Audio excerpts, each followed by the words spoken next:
Hi! In front of me is Motorola Moto E6S, and today I would like to show you how you can connect it to a printer.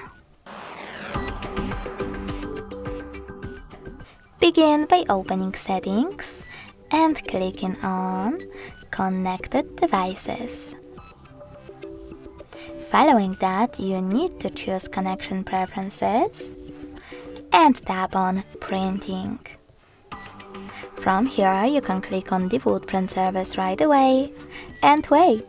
Your device is now looking for a printer. When it finds one, it will connect to it. In order to use different print service, you need to disable this one by tapping on this switcher and tap on the back button. Then tap on Add Service and install the best one for you. I will go with HP one.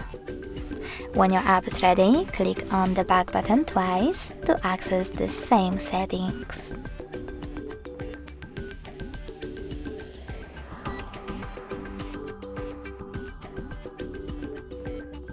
Now just tap on your service and wait as well.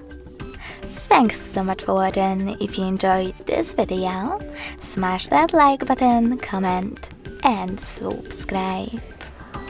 Bye!